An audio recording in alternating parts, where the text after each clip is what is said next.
सोमवार की अष्टमी का मतलब आपको इंदौर की कथा में बताया था, जिस दिन शंकर और पार्वती के मिलन का दिवस हो। और केवल एक माता पार्वती के अकेले मिलन का नहीं, 64 योगनियां तक भगवान शंकर से मिलने के लिए आती है। कहीं लग जाए आपकी जिंदगी में कि अब मेरा जीवन बहुत नरक सा निकल रहा। हर हर महादेव, श्री शिवाय नमस्तुभ्यम। दोस्तों, कल सोमवार की अष्टमी है और इस अष्टमी के दिन आप अपनी मन की मनोकामना को पूरी करने का विशेष उपाय अवश्य करें। यह उपाय सिर्फ सोमवार की अष्टमी के दिन ही किया जाता है। मित्रों, पंडित श्री प्रदीप मिश्रा जी ने बहुत ही सुंदर, बहुत ही कारगर उपाय बताया है। इस उपाय को आप बिल्कुल भी मत छोड़ना। यह उपाय अवश्य करके देखिए। सोमवार के दिन आपको सिर्फ एक बिलपत्र से उपाय करना है। तो आइए चलते हैं, सुनते हैं और यह उपाय करके ज़रूर देखते हैं। हर हर महादेव, श्री शिवाय नमस्तुभ्यम। बहुत कष्ट में निकल रहा है। ये बेलपत्री लेना, इस बेलपत्री के बीच वाले पत्ते पर पीला चंदन लगा लेना।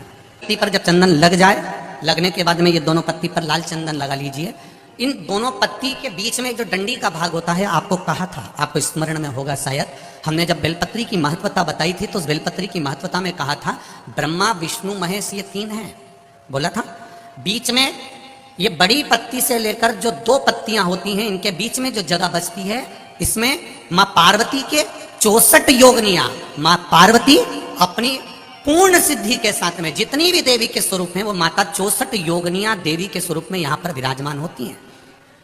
दो पत्ती के नीचे से जो डंडी होती है नीचे तक, ये पूरी डंडी में 33 कोटि देवी देवताओं विराजमान होते हैं इस पूरी डंडी के अंदर।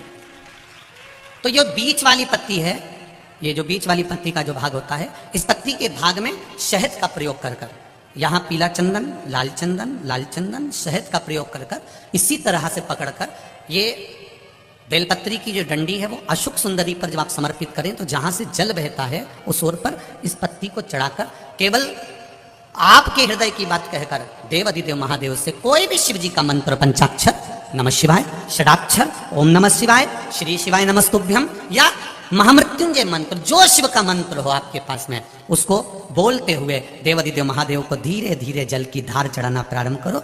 जल की धार जब पूर्ण होने लगे, उसमें थोड़ा जल बचे, तब अशोक सुंदरी पर जो तुमने बेलपत्र चढ़ाई है वहां उस जलधार को चढ़ाएं। ये प्रयोग आपको केवल सोमवार की अष्टमी पढ़ने पर ही करना है।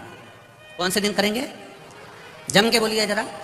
सोमवार की अष्टमी पढ़ने पर यह प्रयोग करें और जल चढ़ाकर बाबा से विनती कर कर उसी बेलपत्र को वापस उठाकर कहीं जलाशय में या किसी पेड़ के नीचे विसर्जन कर दें और एक लोटा जल वहां भी चढ़ा दें। बस निवेदन कर कर आ जाइए, मेरा बाबा 3 माह के अंदर हाथ जरूर पकड़ेगा और आपको दलदल से बाहर निकाल देगा। आपकी कोई कामना है, आपका कोई भाव है, आपके हृदय की कोई बात है जो बहुत दिनों से लगे हुए हो, और बाबा हो सकता है कि किसी कारणवश पूर्ण ना हो रहा हो। कई लोग कह भी देते हैं गुरुदेव, कोई कहते हैं, जैसे आज कोई कह रही थी बच्ची की, मैंने शिव महापुराण में पशुपति व्रत सुना और उसको करा, उसका लाभ मुझे मिला। मेरे पति ने भी करा, उसका भी लाभ मुझे मिला।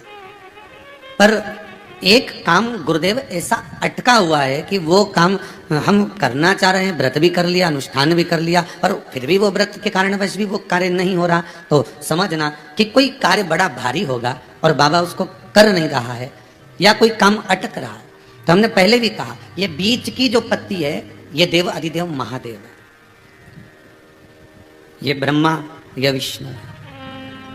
इन दोनों पत्ती के मिलन से लेकर इस पत्ती के बीच की जो डंडी है, ये नीचे की डंडी का वर्णन नहीं कर रहे हैं, इन दोनों पत्तियों के बीच में जो डंडी है बची हुई, जो तीनों के बीच में एक डंडी का जो भाव है, ये माता जगत जननी जगदम्बा माता पार्वती है।